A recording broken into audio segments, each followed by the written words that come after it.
everybody. Today we are going to do a bit of a mix-it-up intro video. So we're going to go ahead and first of all we're going to start with installing it. It seems a little basic, but it might be a good idea to go over. So we're going to go ahead and go to MixItUpapp.com, and this is going to be where you get your MixItUp. And we're going to go ahead and download.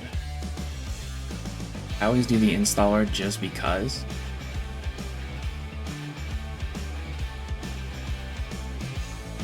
It takes a second to go through the scanning of the things. Alright, we're going to minimize this. And while it does that, what we're going to do, we're going to go ahead and basically the first few things that I like to do with MixItUp. First of all, you got to sign into it. So you create a new streamer, and the cool thing about the streamer is you can actually have multiple profiles within MixItUp. So if you share your computer, just like OBS, you can have multiple programs. It's pretty cool. Also, if you stream on Twitch, Trovo, or Glimesh, which actually I've never even heard of until I saw it in MixItUp, I had never even heard of Glimesh. But it'll take you here to Twitch. And there you go, your two-factor.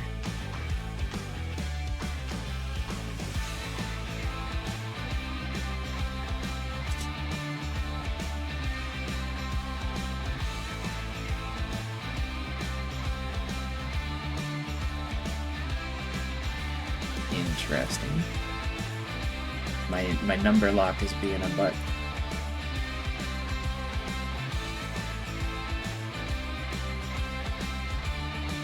There we go. Alright, so we're going to log in as me. And then you can close that window. And one of the biggest things I stress with MixItUp is that you want to have a bot account. So you're used to seeing your bot, like if you've used Cloud Bots before, you're used to seeing things like Stream Elements, Nightbot, Streamlabs pop up in your chat. Everybody knows those names, everybody knows that they are bots. You're going to want to find a name that goes with your channel. Mine is Lodge Bouncer. Because I'm a dork.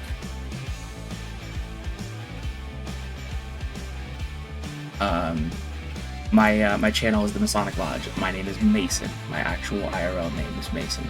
So I do that to like basically this is my auto moderator. This is my announcement bot. Everything that happens in my channel goes through that.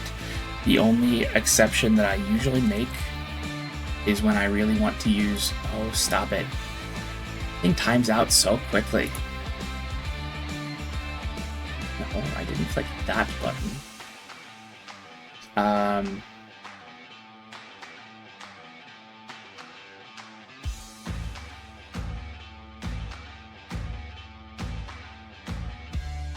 Alright. So now, as you can see, I have both my streamer and my bot account. I really need to put a profile picture on my bot account, but that's something you guys can think about when you're making your own. So you have your streamer and your bot account. The only reason that you should ever see your streamer name in chat is if you would like to use your emotes for free, because your bouncer, your bot can use your emotes, but it can only do so if it's subscribed.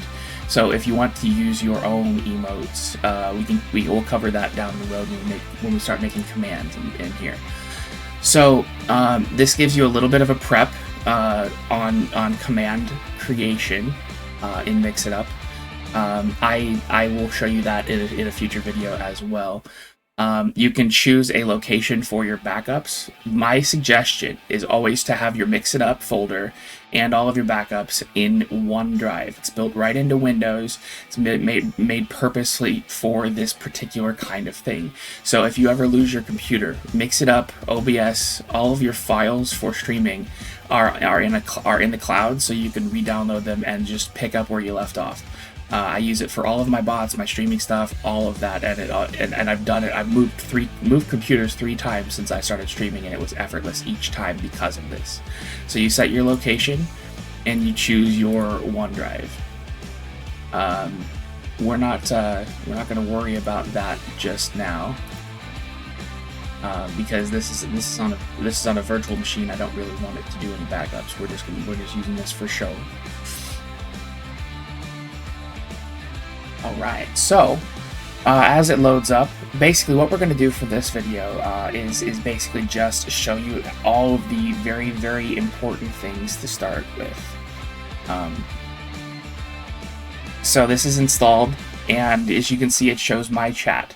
I have LBero, which is a Pokemon community game bot. I have Buttsbot, which is, you know, if you don't know what that does, I can tell you, but Pokemon community game, which is, you know, the Pokemon community game, and Stream Elements. I do still use Stream Elements for some things, but it actually does speak with the same voice as my MixItUp. It speaks with Lodge Bouncer, the same way my Sammy does as well. Every application that I use for automation on my stream uses the same voice, so you guys are never going to know that I'm using 3 or 4 different applications, different tools to accomplish the effects that I like. So let's go ahead and the first thing you want to do is you want to come in here and you go down to Services. Services is the big place to go. Let me go ahead and maximize this a little bit. Services is the big one to know in order to have everything that you'd like connected to your OBS, to your Stream Elements. That's the other thing I would suggest using Stream Elements for, is your donations. That's what this one here is for. You log into your Stream Elements account, and it allows you to make commands that go off when you receive donations. Alright, but the big one is going to be your overlay. So this is a browser source that you copy into OBS, and you go ahead and throw it in there as a browser source, and you can connect it.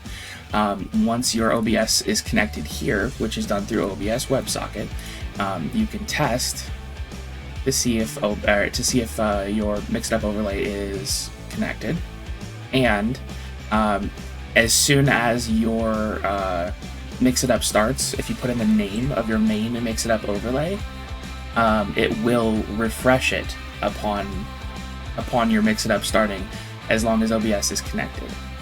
We will cover that in a later video, because I actually don't have OBS installed right now.